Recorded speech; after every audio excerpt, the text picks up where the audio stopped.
রাস্তার মালিক আমরা, পদ্মা সেতু আমরা করেছি যেন নিজের বাপের টাকা করেছি। ইউনিভার্সিটির বাস একে করে লেখা থাকে লজ্জা করেন না আপনাদের প্রধানমন্ত্রীর উপহার? এখন এক জায়গায় দেখলাম প্রধান উপদেষ্টার উপহার। আমাদের সাথে অন্তত 21 জন শিক্ষক বিবৃতি দিয়েছিলেন বিশ্ববিদ্যালয়ের ছাত্রদের উপর অত্যাচারে যারা সহায়তা করেছেন তাদেরকে সরে যেতে হবে। উপাচার্য, প্রো উপাচার্য এবং অন্যান্য, আমি আর নাম বলছি না, একজনও সরেনি। আমরা কয়েকজন বললাম যে আসুন আমরা একটা শিক্ষক সমিতি করি শিক্ষকদের অধিকার রক্ষার জন্য এবং ছাত্রদের সমর্থন করার জন্য। কেউ রাজি হয় না। প্রাইভেট ইউনিভার্সিটির ডিজেনারেশন কোন পর্যায়ে গিয়েছে, এটা শ্রেণী স্বার্থের সাথে জড়িত। এই মোরাল করাপশন না হলে হাসিনার রেজিম কেন 16 বছর টিকেছিল আপনি কখনোই ব্যাখ্যা করতে পারবেন না। আপনারা গাড়িতে চড়েন, বিদেশে যান, যখনই শ্রমিকদের বেতন অ্যাডজাস্ট করার কথা হয় ইনফ্লেশনের সাথে, তখন আপনার বলছেন আমাদের ফান্ড নাই, আমাদের ব্যবসা বন্ধ হয়ে যাবে। রাজনৈতিক এজেন্ডা নয়, নাগরিক দায়বদ্ধতার জায়গা থেকে আন্দোলনে এসেছিলাম। আরেকজন বলছে কি মাহমুদা সুলতানা রিমি, এখানে ঘটনাচক্রের 2 জন নারী সমন্বয়ক আছেন। একজন বোধহয় আপনি বলেছিলেন স্লিপ অফ দিয়েছেন, আমাদের ভাইদের গায়ে হাত তুলেছে, আমাদের বসে থাকার সুযোগ নেই। আমি ওনার একটা মনোযোগ দিয়ে পড়েছি এটা কিভাবে তিনি যে পুলিশকে অ্যাভয়েড করলেন। আমি টিউশনি করে বলে তাকে, তুমি কি ছাত্রী? না আমি ছাত্রী নই, আমি জব করি। কি কোথায় জব করেন? না আমি এখন নামাজ পড়ার সময় আসছে। উনি নামাজের দোহাই দিয়ে কিন্তু ওদের হাত থেকে বেঁচেছিলেন, মিলিটারিদের হাত থেকে। আমি মনোযোগ দিয়ে পড়েছি। আচ্ছা এখন বলছি সেই কথা যাচ্ছি না। বাকিটা কি কোটা বিরোধিতার জন্য নয়, আমরা নেমেছি ফ্যাসিস্ট প্রথার বিরুদ্ধে। এই যে কথাটা কোট করে আমি একটা প্রবন্ধ লিখেছি। আমার তো লিখে ভাত খেতে হয়, লোকেদের টাকা দেয় না বেশি, ছোট ছোট প্রবন্ধ লিখলে টাকা বেশি হয়। ফ্যাসিস্ট প্রথা কথাটা ভালো লাগছে, ফ্যাসিবাদ বা ফ্যাসিজম বলার চাইতে।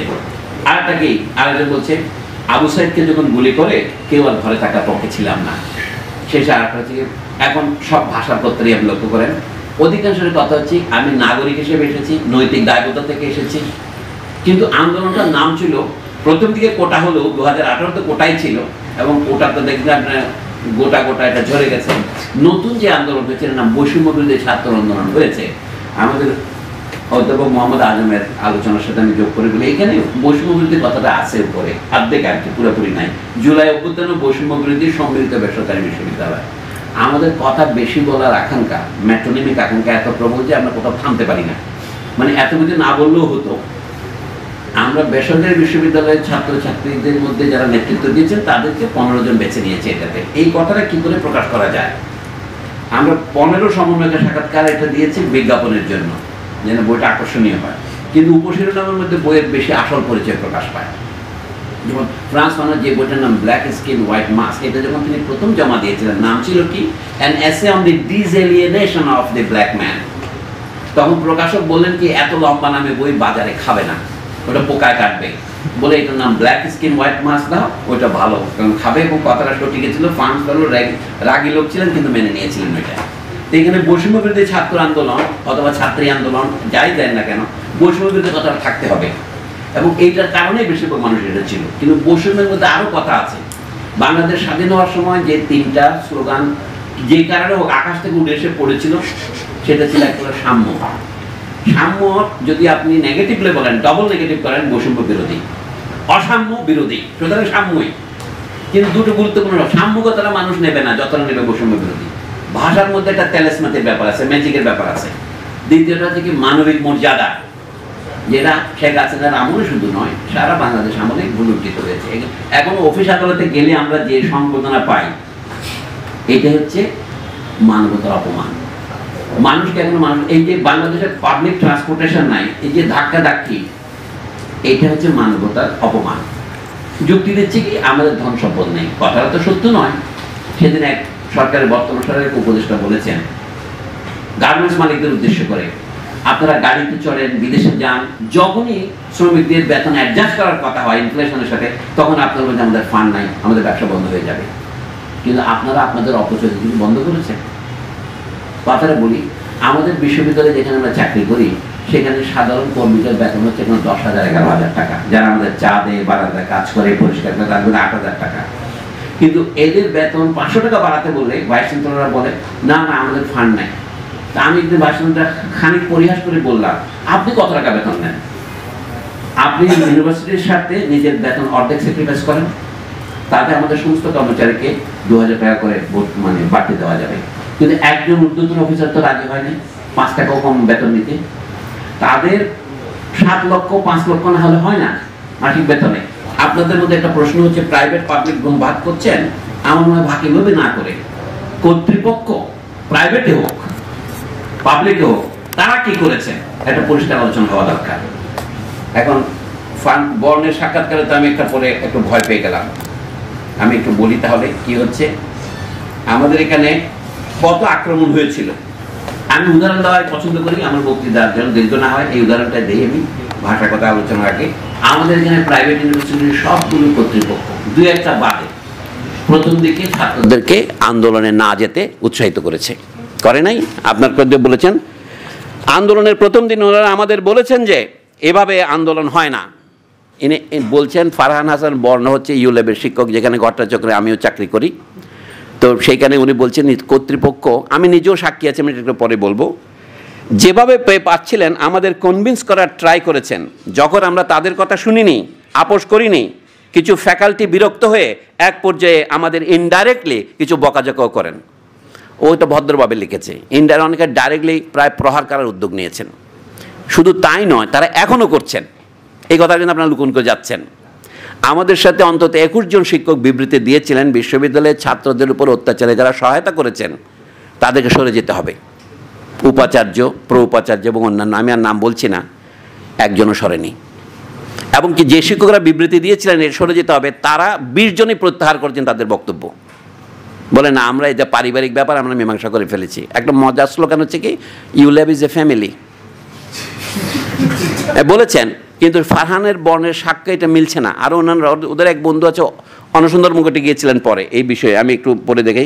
আন্দোলন শুরু হবার 40 মিনিট পর দেখি ইউনিভার্সিটির অথরিটি বা লিগের কেউ ফোন করায় কয়েক গাড়ি পুলিশ চলে আসে। আমাদের আন্দোলন থামিয়ে দিতে তারা হুমকি ধামকি দিচ্ছিল। তারা বলে এভাবে আন্দোলন করা যাবে না, এটা অন্যায়, তোমরা বাসায় ফিরে যাও, ব্লা ব্লা আরও কত কি। এটা বাস্তব অভিজ্ঞতা। কিন্তু এইটা আপনি যদি ইংরেজিতে একটা কথা আছে, পেপারিং ওভার দ্য ক্র্যাকস, আন্দোলনের ন্যারেটিভের মধ্যে আমরা এটা আনছি না। শিক্ষকরা সহায়তা করেছেন, যারা সহায়তা করেছেন তাদের প্রতি আমি মাথা নত করছি, কিন্তু বিরোধিতা করেছেন বেশি। ঢাকা বিশ্ববিদ্যালয়ের শিক্ষক সমিতি বিরোধিতা করেছেন, মানে একটা উদাহরণ দিচ্ছি, আরও উদাহরণ দিতে পারে। আমাদের এগুলিতে কোনো শিক্ষক সমিতি নাই। সবচেয়ে লজ্জার বিষয় কি জানেন, এই আন্দোলনের পরে আমরা কয়েকজন বললাম যে আসুন আমরা একটা শিক্ষক সমিতি করি শিক্ষকদের অধিকার রক্ষার জন্য এবং ছাত্রদের সমর্থন করার জন্য। কেউ রাজি হয় না। প্রাইভেট ইউনিভার্সিটির ডিজেনারেশন কোন পর্যায়ে গিয়েছে, এটা শ্রেণী স্বার্থের সাথে জড়িত, এটা তাদের মিডিয়াম অফ ইনস্ট্রাকশন সাথে জড়িত। তাদের একজনও ডিফেন্ড করতে পারে না কেন আমাদের মিডিয়াম অফ ইনস্ট্রাকশন ইংরেজি হবে, কিন্তু তারা সেটা করেই চলেছেন। এই মোরাল করাপশন না হলে হাসিনার রেজিম কেন 16 বছর টিকেছিল আপনি কখনোই ব্যাখ্যা করতে পারবেন না। মহাত্মা আজমের জবাবের অল্প অংশ এটা আমি বলি, এরপরে মানে মোহাম্মদ আজম ভুল হয়েছে আর কি, না মহাত্মা বলতে আমার আপত্তি নাই, দি great man of course, because he is my friend. তো আসুন একটু শেষ করি তাহলে। তাহলে কি করলো, আমরা ঠিক সেই মুহূর্তে মোহাম্মদপুর, গাবতলী, বেরিবাদ রোড ব্লকেট করে আন্দোলন করছিলাম।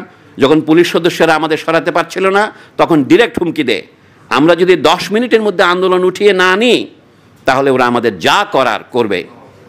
ঠিক একই সময় সাবেক সেনাপ্রধান আজিজের ভাতিজা কমিশনার আসিফ তার সন্ত্রাসী দলবল নিয়ে আমাদের এখানে অবস্থান নেয় এবং পুলিশ থাকাকালে আমাদের সাথে ওরাও নানা রকম থ্রেট ও হুমকি দিচ্ছিল। এখানে ছাপার একটু বলেছে, থ্রেটটা থ্রেড হয়ে গেছে, মজার বলে আপনারা এখানে কিভাবে আন্দোলন করেন দেখে নেব। এই যে রাস্তায় আন্দোলন করছেন সেটা আমাদের করা, এই রাস্তা আমরা বানাইছি, বুঝছেন, আমরা করেছি, এরকম আরও অনেক কিছু বল। এটা সামান্য সাক্ষ্য দিচ্ছে, কিন্তু আমরা এটা মনে যাচ্ছি রাস্তার মালিক আমরা, পদ্মা সেতু আমরা করেছি যেন নিজের বাপের টাকা করছি। ইউনিভার্সিটির বাস একে করে লেখা থাকে লজ্জা করেন না আপনাদের, প্রধানমন্ত্রীর উপহার। এখন এক জায়গায় দেখলাম প্রধান উপদেষ্টার উপহার। রাষ্ট্রীয় সম্পত্তি আপনি তো দেবেন, বরাদ্দ করবেন, এটা তো আপনার উপহার না, আপনি বড়জোর বলতে পারেন বরাদ্দকৃত। আচ্ছা, ছাত্ররা বলছেন কিন্তু আমরা কোনোভাবেই রাস্তা ছাড়িনি, আমরা তাদের স্পষ্ট জানিয়ে দিই আমরা আমাদের কর্মসূচি থেকে বিন্দু মাত্র আপোষ করব না। এইভাবে চলছে টান টান উত্তেজনাকর পরিস্থিতি। তখন একদিকে শত শত শিক্ষার্থী স্লোগান দিচ্ছে, মাশাআল্লাহ এখানে শিক্ষার্থী শব্দটা আছে, কিন্তু অপরদিকে পুলিশ ও ছাত্রলীগ আমাদের সাথে তর্ক করে ভয়ভীতি প্রদর্শন করছে যে আন্দোলন তুলে না দিলে তাদের যা করার তারা করবে। এরকম শত শত ঘটনা আছে। আসল কথায় আসি, এখন আমাদের এখানে যখন ছাত্রদের পিটানো হচ্ছিল তখন কি হচ্ছিল একটা দেখেই। আপনারা বলছেন না ইউনিভার্সিটিতে অনেকগুলো আশ্রয় দিয়েছে ছাত্রদের, আমাদের ইউনিভার্সিটিতে ছাত্রদের ঢুকতেই দেয় নাই বিশ্ববিদ্যালয় কর্তৃপক্ষ। সেটার বিবরণ এরকম, ইউনিভার্সিটি অথরিটি গেট বন্ধ রাখায় শত চেষ্টা করেও ভেতরে ঢুকতে পারিনি। মার খেয়ে স্টুডেন্টরা যখন ভেতরে আশ্রয় খুঁজছিল, সেই সময়টা তো খুব সেন্সিটিভ, অনেক রিস্কি একটা সময়, যে 15-16 জন শিক্ষার্থী ছিল তারা ধাক্কাধাক্কি করে জোর করে গেট খোলার ট্রাই করে, ব্যর্থ হয়ে জোর করে গেট টপকে ভেতরে ঢোকে। এরকম বাধা ইউনিভার্সিটি অথরিটি থেকে পেয়েছিলাম। আমরা এখন ইনভেস্টিগেট করছি ওরকম আচরণ কেন করেছিল, কারা করেছিল, এগুলো উপর থেকে কারা গেট বন্ধ রাখতে নির্দেশ দিয়েছিল।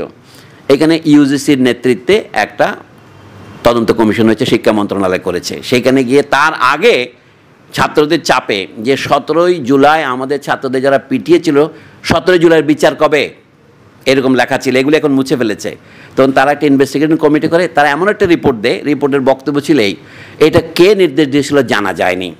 4 জন গেটের যারা ছিল তাদেরকে তারা বরখাস্ত না করে ট্রান্সফার করেছে, এই ডিপার্টমেন্ট থেকে আরেক ডিপার্টমেন্টে নিয়ে গেছে, মানে ওদেরকে শাস্তিটা দিয়েছে, কর্তৃপক্ষ খুঁজে পাওয়া যায় না। এখনও ভাইস চ্যান্সেলর সেই দায়িত্ব নেয় নাই। আসলে নির্দেশটা এসেছিল ভাইস চ্যান্সেলরের কাছ থেকে। এখানে ফারহানও সঠিক কথা লিখতে পারেনি, এই জন্য বলি ইতিহাসে অনেক রকম ফাঁক থাকে। ফারহান বলেছে এরকম। কারা করেছিল এগুলো, উপর থেকে কারা গেট বন্ধ রাখার নির্দেশ দিয়েছিল, এতটুকু শুনেছি ইউলেবের যে বোর্ড অফ ট্রাস্টিজের যশোরের এমপি কাজী নাবিল, তার নাকি নির্দেশ ছিল ইউনিভার্সিটি এরিয়াতে ইউলেবের শিক্ষার্থীরা যেন কোনো ধরনের আন্দোলন করতে না পারে, এবং তাদের নির্দেশে ইউলেব অথরিটি ও ভিসি গেট বন্ধ রাখে। এইটুকুই হচ্ছে হায়ার অথরিটি। এখানে ইউনিভার্সিটিতে বোর্ড অফ ট্রাস্টিজ আছে, তার নির্দেশ মেনে করেছে এটা বলা হচ্ছে, কিন্তু ইমিডিয়েটলি নির্দেশটা ভিসি দিয়েছিলেন, সেটা আছে। ইউনিভার্সিটি অথরিটিও ভিসি মানে কি, আবার ভিসি তো ইউনিভার্সিটি অথরিটির প্রধান। কিন্তু এই যে এখন এইটাকে ঘোরানোর জন্যে এত চেষ্টা হচ্ছে, এই রিপোর্টটা আর প্রকাশিত হচ্ছে না। 15ই জানুয়ারি ছাত্ররা যখন 1লা জানুয়ারি অনশন করতে গেল, তখন একটা রিপোর্ট দেওয়ার জন্য একটা কমিটি হলো, বলা হলো ভিসি এখন দায়িত্ব পালন করবেন না, কিন্তু সেই চুক্তি লঙ্ঘন করে ভিসি প্রতিদিন দায়িত্ব পালন করে যাচ্ছেন। তিনি বারবার রেগুলার ইমেল দিয়ে যাচ্ছেন, একটা দিয়ে যাচ্ছেন বোর্ড অফ ট্রাস্টিজের নামে, আরেকটা দিচ্ছেন নিজের নামে।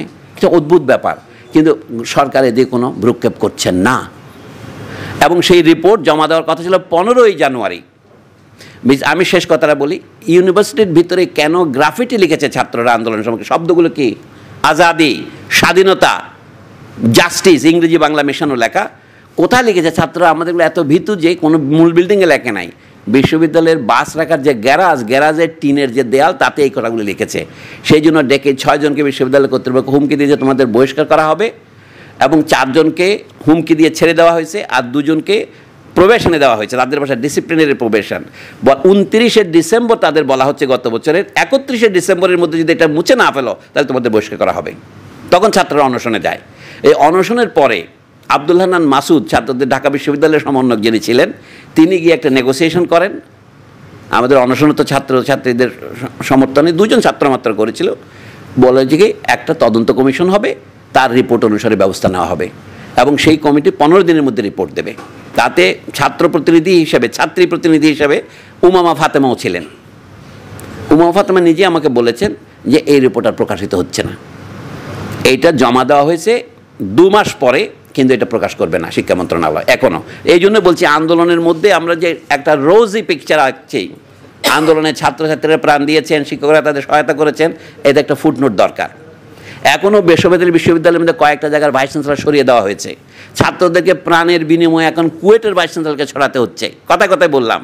অন্যান্য বিশ্ববিদ্যালয়ে তার সহমর্মিতা প্রকাশ করেছে, যেই কারণে আজ থেকে ধরেন 1 যুগ আগে রানা প্লাজার এত বড় ঘটনা ঘটলো, সেটা নিয়ে ব্যাপক কোনো বিচার হলো না। কারণ কি, এটা জাতীয় ইস্যুতে আমরা পরিণত করতে পারিনি। এখন একজন এসব বলছেন, হাসান সরোয়ার দেশে বলছেন কী করে ওখানে রেশমাকে ঢোকানো হয়েছিল। এইভাবে জাতীয় ইস্যু না হলে এটা কোনো কার্যকর হয় না। তো প্রাইভেট ইউনিভার্সিটির ছাত্রছাত্রীদের আন্দোলন জাতীয় ইস্যুতে সামিল হয়েছে, সেই জন্য দেশে সরকার পরিবর্তন হয়েছে, কিন্তু রেজিম পরিবর্তন হয়েছে বলা যাচ্ছে না এখনও। It is too early to say this. আমি এই জন্য বলছিলাম, আমাদের যে এখনকার চিন্তা, সেটা হচ্ছে আন্দোলনের একটা মোটিভ অভূতপূর্ব ভায়োলেন্স, রক্তারক্তি হয়েছে। যেটার কোনো ইতিহাস বাংলাদেশের ভিতরে নাই। এমনকি উপমহাদেশের ইতিহাসও দেখলো কলোনিয়াল যুগে জালিয়ানওয়ালা বাগের হত্যাকাণ্ড অথবা চৌরি চৌরার যেমন থানার মধ্যে আগুন দেওয়া, এই জাতীয় ঘটনার সাথে তুলনীয় ঘটনা ঘটেছে, কিন্তু এত কম সময়ের মধ্যে ঘটেছে আমাদের এটা কল্পনা করা যায় না। জালিয়ানওয়ালা বাগের ঘটনা ঘটেছিল 1919 সনের এপ্রিল মাসে পাঞ্জাবে।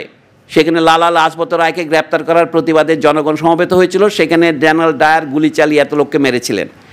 এটাকে আমরা বিদেশি বলে চালিয়ে দিয়েছি। রবীন্দ্রনাথ ঠাকুর শোনা যায় তার নাইট উপাধি বিসর্জন দেওয়ার জন্য দিয়েছিলেন, কিন্তু রবীন্দ্রনাথ ঠাকুরকে ইন্ডিয়ান ন্যাশনাল কংগ্রেস এটার জন্য অভিনন্দন জানান নাই, কারণ তারা ইংরেজির বিরুদ্ধে এই চড়া আন্দোলনে যেতে চাননি। এই ধরনের কাজই করেছেন আমাদের বিশ্ববিদ্যালয়ের কর্তৃপক্ষগুলো। নর্থ সাউথ ইউনিভার্সিটি এমনকি আইইউবির ভাইস চ্যান্সেলরদের সরিয়ে দেওয়া হয়েছে, এগুলো তো প্রাইভেট ইউনিভার্সিটি, কিন্তু যেগুলোতে প্রাইভেট ইউনিভার্সিটির ক্ষমতায় আছে তারা কিন্তু তাদেরকে ভাইস চ্যান্সেলরকে সরিয়ে দিতে আমরা পারিনি। তাদেরকে সরিষার মধ্যে ভূত এখনো রয়ে গেছে। কিন্তু আমি বলছি না যে ওই দুইজনকে সরিয়ে দিলেই বিশ্ববিদ্যালয়ের সমস্ত সমস্যার সমাধান হবে, তা নয়। এটা বোঝা যাচ্ছে এই আন্দোলনকে যারা নিবৃত্ত করতে ছাত্রদের বলেছিল তোমরা আন্দোলন করো না, আন্দোলন করাটা অন্যায়, এখানে অর্থাৎ ছাত্রছাত্রীরা আন্দোলনে যোগ দিয়েছে, গুলি করাটা অন্যায় সহমর্মিতার জন্যে, মানবিক মর্যাদার জন্যে, সামাজিক সুবিচারের জন্যে, কিন্তু বিশ্ববিদ্যালয় কর্তৃপক্ষের চিন্তার মধ্যে সেটা কিন্তু নাই। ঢাকা বিশ্ববিদ্যালয়ের কথা ভাবলে আরও ভয়াবহ, আমি সেটা বলছি না, আর দু একবার বলেছি। ঢাকা বিশ্ববিদ্যালয়ের সেই শিক্ষক সমিতিতে এখনও বহালই আছে, কার্যকর নাই কিন্তু বহাল আছে। মানে কার্যকর তো নাই, তাতে অনেক এমপি তো নাই, কিন্তু তারা তো কার্যকর আছে, তাই না? যা হোক, এই সুবিধা আমার কথা শেষ হলো। এখন আপনারা যে ভাষা নিয়ে কথা তুলেছেন সেটা দিয়ে কিছু না বললেই নয় বলে বলছি। বাংলা ভাষার প্রকৃতির মধ্যেই কিছু পুরুষতান্ত্রিকতা আছে। শুধু যদি বাংলা ভাষা থাকতো তাহলে বাংলাকে গালি দিতাম, কিন্তু এটা তো হিব্রু ভাষাতেও আছে, এমনকি আরবিতেও আছে, তাই না? আরবিতে যখন বলেন সমস্ত সর্বনাম আল্লাহর জন্য, সব তো পুরুষই, তাই না? আপনার তো পক্ষে সেটা বদলানো সম্ভব নয়, আরবির ব্যাপার আমার ব্যাপার নয়, কিন্তু বাংলা ভাষাতে যেটা করা যায় সেটা আমরা করব। এখন আমাদের দেশে শিক্ষার্থী শব্দর জায়গা যদি আমি ছাত্রছাত্রী ব্যবহার করি, এখানে দুটো জিনিস হয়, অন্যায়টা দূরীভূত হয়, কিন্তু কেউ যদি বলে যে না ছাত্রী ছাত্র বলতে হবে, তো ভাষার যে গঠন সেটা কিন্তু সে মানে কাব্যিক দিক থেকে সেটা অনুমোদন করে না। যেমন অনেকে এখানে লিখছেন সভাপ্রধান লিখছেন, সভাপতি না লিখে, সভানেত্রী না লিখে। আমরা এই ভাষার যে জেন্ডার বেস আছে সেটার অবশ্যই পুরুষতান্ত্রিক, এ বিষয়ে কোনো সন্দেহ নাই। এটাকে আপনি পরিবর্তন করতে হলে কতটুকু পরিবর্তন করতে পারবেন ভাষার পরিবর্তন না করে? আমাদের বাংলায় নয়, হিন্দিতেও এই সমস্যা আছে। আমাদের বাংলায় আবার অনেকগুলো জেন্ডার নাই, যেমন সর্বনামে জেন্ডার নাই আমাদের।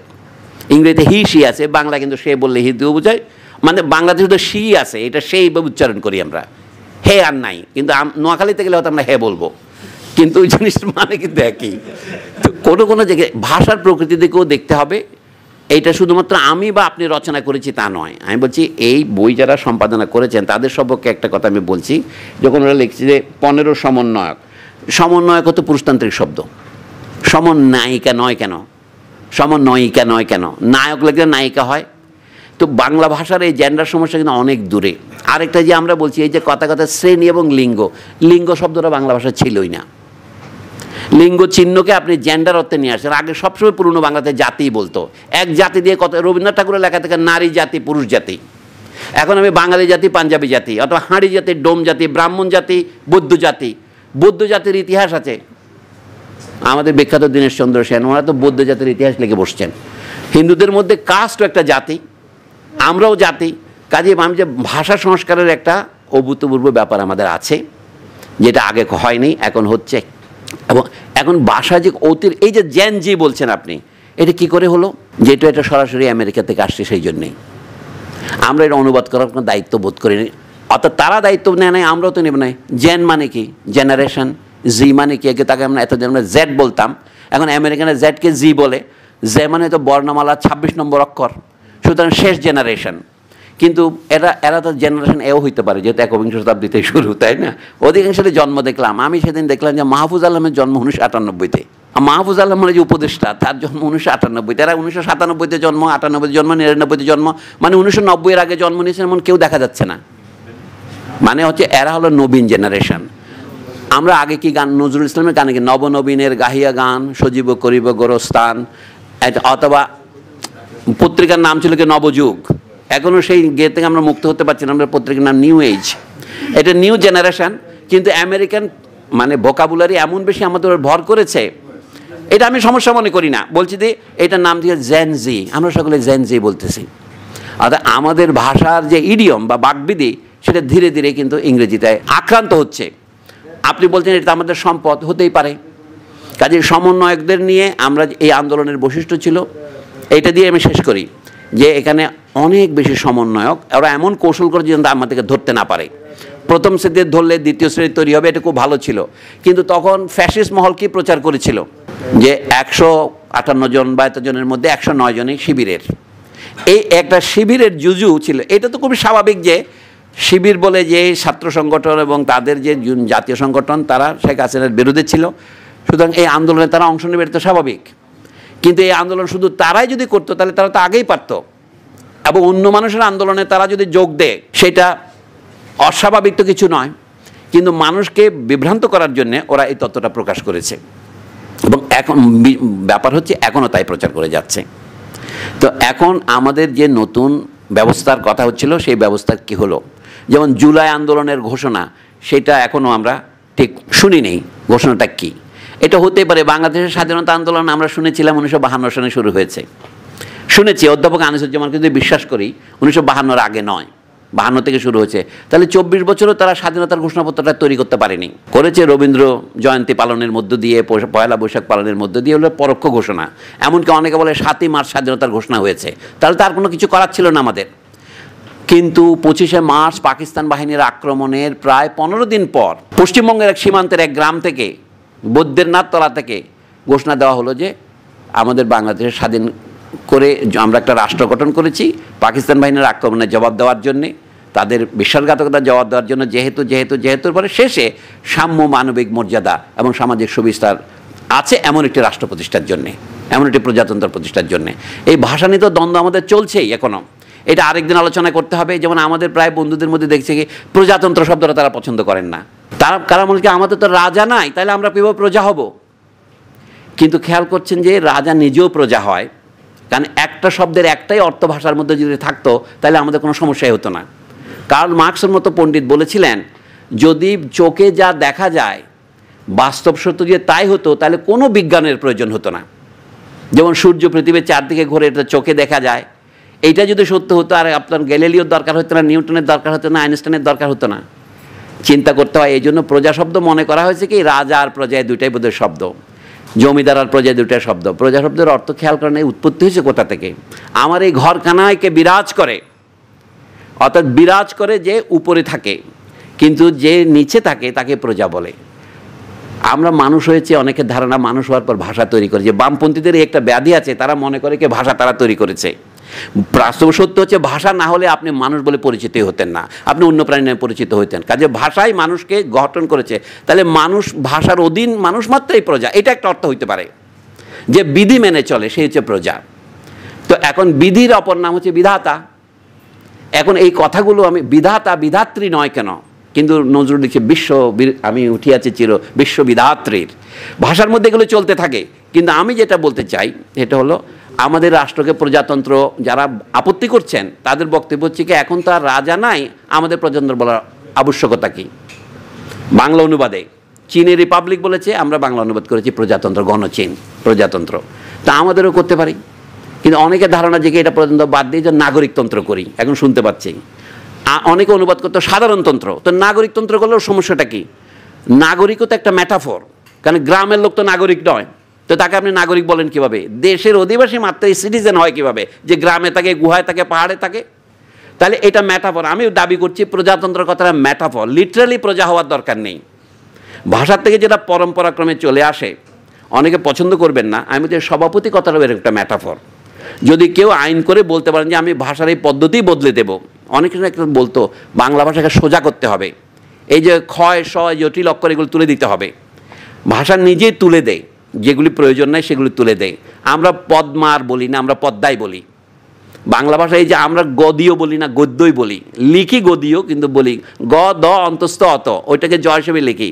তো ভাষার নিজের প্রয়োজনে যেটা মুছে ফেলে সেটা আমরা মুছে দিতে কোনো বাধা দেব না।